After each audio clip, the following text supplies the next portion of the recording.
The day my parents' will was read, I sat in a quiet lawyer's office believing that, no matter how imperfect our family had become, fairness would still matter in the end. I was wrong. My younger brother leaned back with a If you love satisfied stories where smile as karma the attorney always wins in announced the end, he would inherit our subscribe to parents' Karma Effect. $1.5 million luxury home, 2 expensive cars, their investment accounts, and nearly everything they had spent a lifetime building. Then the lawyer turned to me. My entire inheritance was Grandpa's old farm, a weathered piece of land everyone had called worthless for years. The silence that followed hurt more than any insult. My brother broke that silence with a laugh. "Looks like you finally got exactly what you deserve," he said. A few relatives exchanged awkward glances while others looked at me with open pity. No one defended me. No one questioned why the child who had spent years helping Grandpa had been left with nothing more than a neglected farm. I felt every eye in the room waiting for me to argue, to beg, or to lose control. Instead, I signed the papers without saying a single word and walked away with what little dignity I still had. For the next 3 weeks, I threw myself into repairing broken fences and cleaning Grandpa's abandoned farmhouse. The work kept my mind quiet, even if my heart wasn't. Then, one ordinary morning, several government vehicles rolled onto the property. Men carrying survey equipment stepped onto the land with surprising urgency. One engineer studied a map, looked across the fields, and finally walked toward me. He removed his hard hat, offered a polite smile, and asked a question that made my pulse stop. "Has anyone ever told you what's actually beneath this land?" If this story resonated with you, subscribe to the channel and spread the word. And tell us where you're watching from. Looking at the engineer standing in front of me, I felt an old memory rise to the surface, one I had buried beneath years of disappointment. That little farm had never simply been a piece of land to me. It was the place where I learned what kind of man I wanted to become. While my parents were busy building their business and giving most of their attention to my younger brother, it was Grandpa who raised me. He taught me how to mend broken fences before I learned to drive, how to recognize rain by watching the clouds, and how to respect every acre because the land always remembered the hands that cared for it. Grandpa was a quiet man who rarely raised his voice. He believed character was revealed when nobody was watching. Every morning before sunrise, we walked the fields together. He never rushed those walks. Sometimes we spoke about life, and sometimes we simply listened to the wind moving through the trees. He often reminded me that patience was not weakness. According to him, the strongest people were those who could wait without losing themselves. At the time, I thought he was only talking about farming. Years later, I realized he had been preparing me for something much bigger. When Grandpa passed away, the farm became painfully quiet. I had already started working a full-time job in town. Yet every evening and every weekend I returned to maintain the property. I repaired old barns, replaced damaged fences, cleared overgrown fields, and kept the farmhouse standing even when everyone else believed it should be abandoned. The work was exhausting, but it felt like keeping a promise to the man who had never stopped believing in me. My younger brother never understood that life. He laughed whenever he saw dirt on my boots. To him, success meant luxury cars, expensive watches, and photographs that impressed strangers. He joked that I smelled more like the farm than a modern man. Our parents usually smiled at his comments instead of correcting him. As their wealth grew, so did the distance between us. They praised his confidence and called him ambitious, while describing me as someone who lacked vision, because I chose honest work over appearances. Looking back, the warning signs had always been there. Family dinners slowly became celebrations of my brother's achievements, while my own efforts were barely mentioned. Decisions were made without asking my opinion. I noticed the imbalance, but I convinced myself it wasn't worth creating conflict. They were my family, and I believed blood was stronger than disappointment. Only Grandpa saw things differently. Not long before he died, he placed his weathered hand on my shoulder and spoke with unusual seriousness. "No matter what happens after I'm gone," he said, "promise me one thing. Never sell this farm?" I asked him why, but he only smiled, looked across the fields, and repeated the same request. At the time, I thought it was nothing more than an old man's love for his home. Standing there years later, with government surveyors waiting for my answer, I began to wonder whether Grandpa had been protecting a secret he never had the chance to explain. The engineer's question stayed with me long after the survey vehicles disappeared down the gravel road.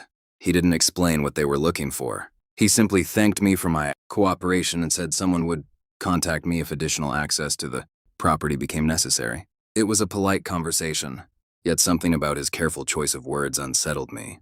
People did not send government survey teams to abandoned farms without a reason.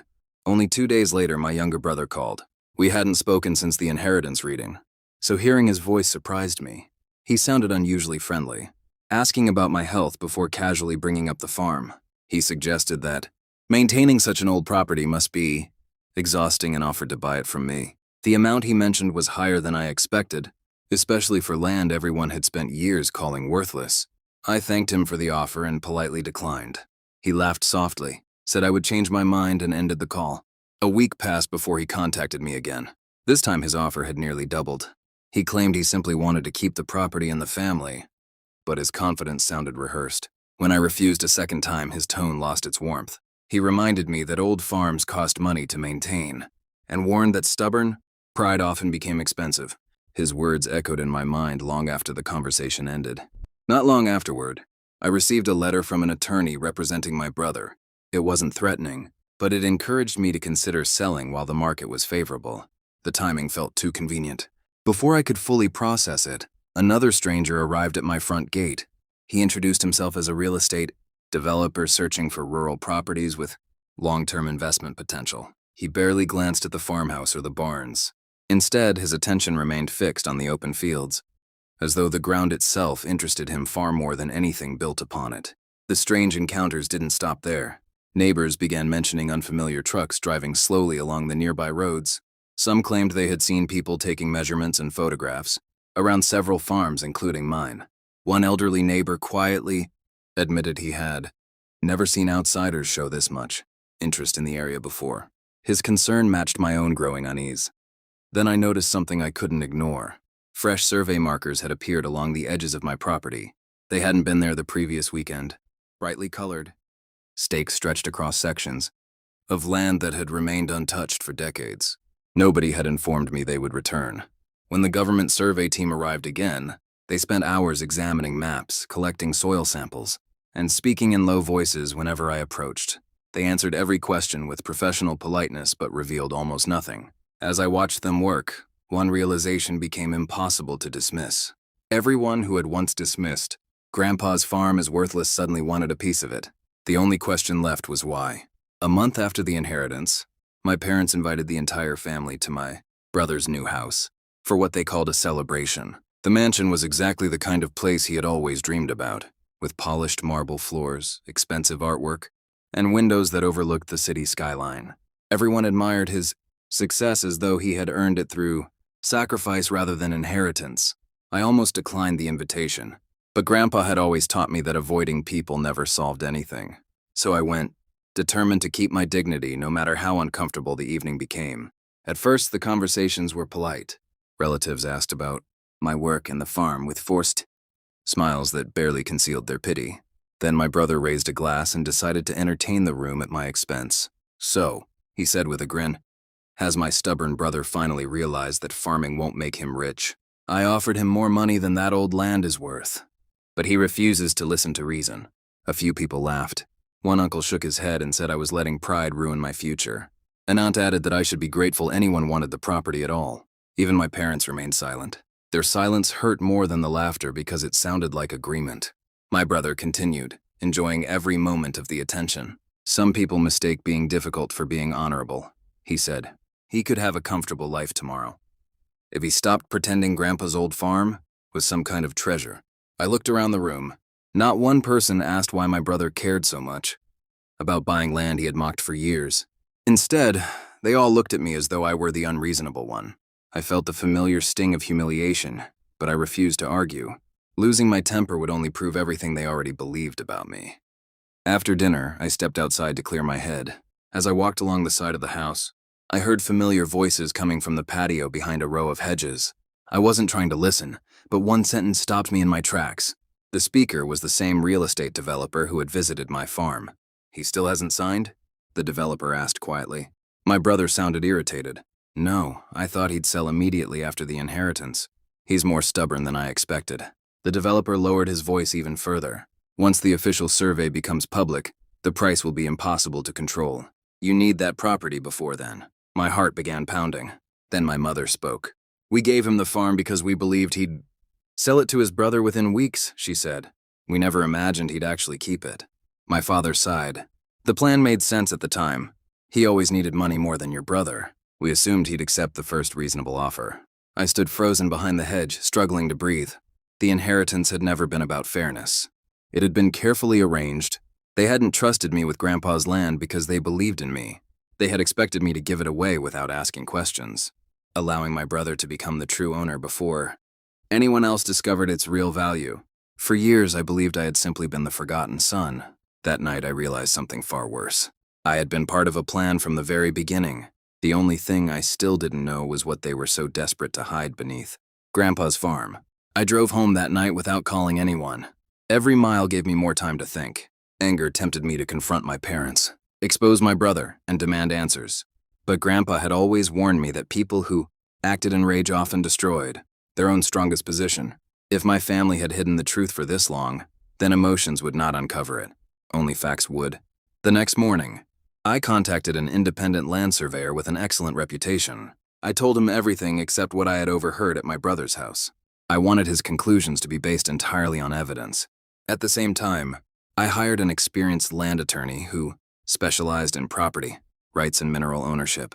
When I explained the unusual interests surrounding the farm, he didn't dismiss my concerns. Instead, he advised me to gather every document connected to Grandpa's property before speaking to anyone else. For several days, I searched through old filing cabinets, faded folders, and dusty boxes that Grandpa had carefully stored in the farmhouse attic. Most contained ordinary tax records and maintenance receipts, but buried beneath them was a weathered envelope marked with Grandpa's handwriting. Inside were copies of geological correspondence dating back decades. The reports were incomplete, yet they mentioned unusual underground formations that had never been fully investigated. Because the technology of that time was limited, my attorney requested additional records from government archives. Within days, we received documents confirming that previous studies had identified the area as worthy of future examination. The recommendations had been forgotten as years passed and ownership changed. Then the recent government survey reopened the investigation using modern equipment. When the official preliminary findings arrived, my attorney read every page in silence before looking up at me. The report confirmed the presence of a valuable natural resource beneath portions of Grandpa's farm. Further evaluation was still underway, but the discovery alone dramatically increased the property's value and future development potential. At that moment, everything finally made sense. The survey teams, the developers, my brother's desperate offers, and my parents' carefully planned inheritance all pointed toward the same truth. My lawyer immediately instructed me to reject every purchase offer and avoid discussing the report with anyone.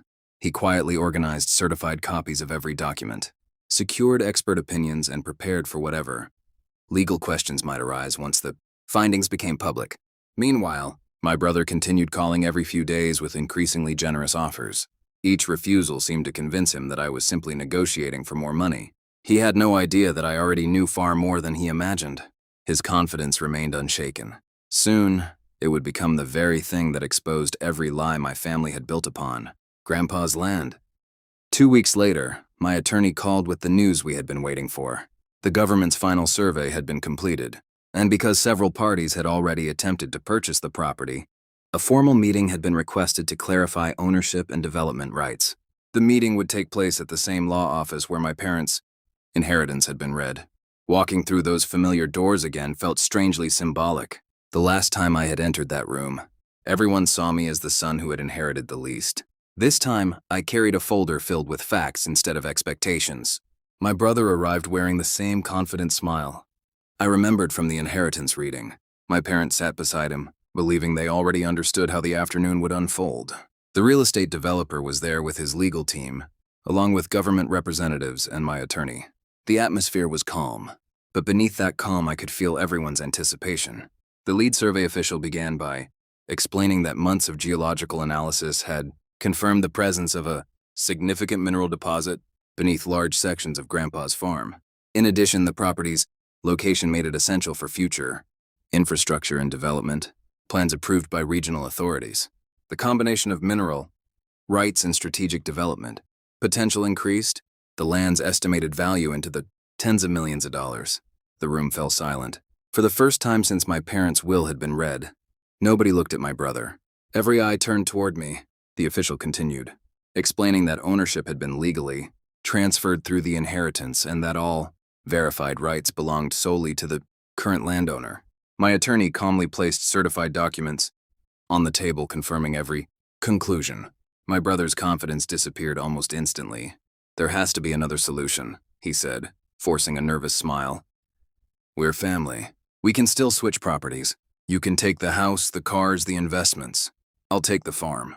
Just weeks earlier, he had laughed at the idea that the farm held any value. Now he was willing to surrender everything to obtain it. I quietly shook my head. "The inheritance was fair," I replied. "At least that's what everyone told me." No one answered. The developer cleared his throat and admitted that his company had spent months attempting to purchase the property before the official findings became public. He confirmed they believed the land contained extraordinary value and hoped to acquire it before market prices reflected the discovery. My attorney then presented copies of purchase offers, survey timelines, and supporting records.